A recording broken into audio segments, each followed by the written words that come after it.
They love the way we sound, the way we review, so turn up your sound, cause here comes the most badass talent to review Central Game Review. That's what we do when we start. We review games whether they're good or not. From the graphics to gameplay, beginning with a plot. Nothing will stop us from reaching the top. 500 subs in less than 3 days. These motherfucking idiots thinking it's just a phase. We suffer through damnation and even haze, but we come through cause we're here to stay.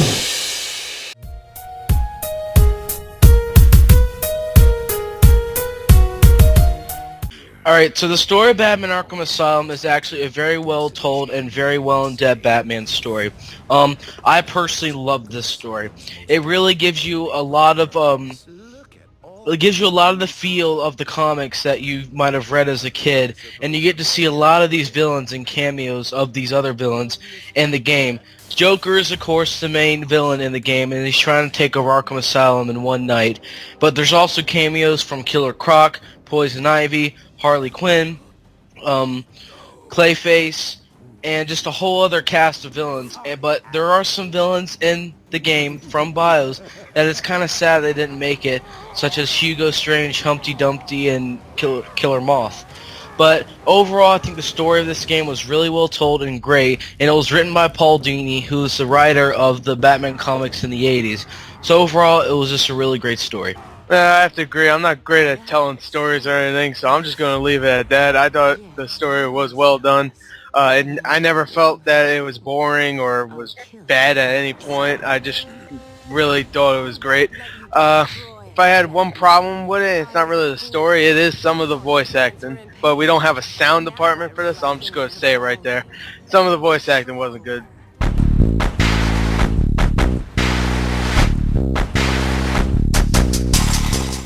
Really, I think that the design of this game was really beautiful. They really just pull you into this design of Arkham Asylum. It just is a really gothic to Victorian, very sort of design, and just gives you that really sort of gritty feel that you're actually in this building. The character models actually look really great. I think Batman's model looks great, which, by the way, is played by Kevin Conner from the TV show.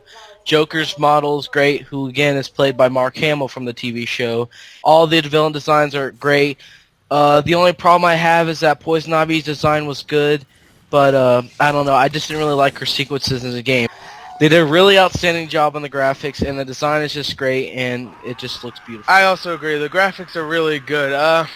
If I had to say one thing about them that was something wrong about them, they looked a little manicky sometimes. They kind of reminded me of the Gears of War characters, but I mean, I don't want to compare it to Gears of War, because I actually like this a little better than both of the Gears of War games. This game looked mesmerizing, and the environments looked great, and everything looked great.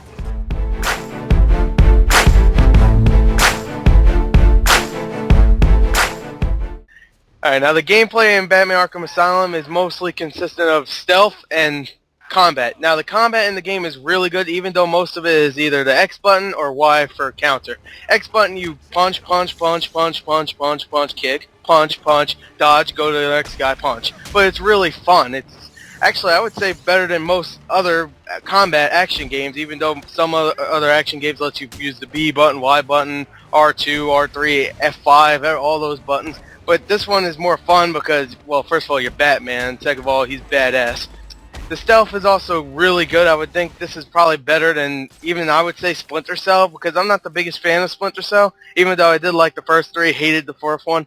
This one I think is the best because, like, again, first you're Batman, go on gargoyles, you could grab people. I don't know what the hell he does when he grabs someone under his cape, but whatever he does, it works. You could silent takedown, you could fucking poison people. You can't do that, but anyway. You poison people. Anyway, yeah, the stealth and combat is really good. Alright, well, the gadgets of Batman Arkham Asylum, I didn't think one of these gadgets sucked at all. You just have a really standard array, and anything that you can expect from Batman in the comics or TV show is probably in here.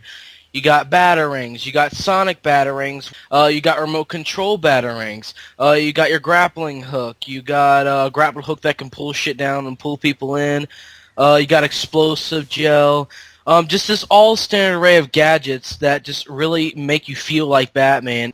One other thing in this game that's actually a very big aspect is the detective mode. Now, you'll probably spend most of the game in this mode only because there's so many secrets in this game to find that you're just going to have it on almost all the time unless you're in combat or so.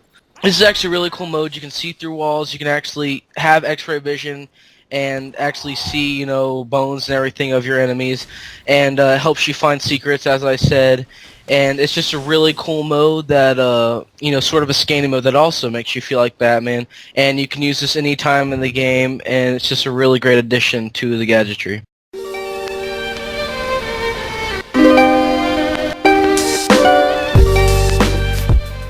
Now we move on to the enjoyment section of Batman Arkham Asylum, which is my favorite part.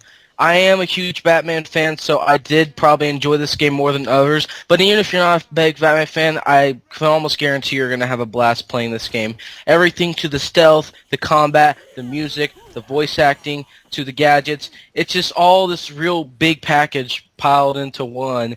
And not like piece of shit like Damnation, but actually a good game.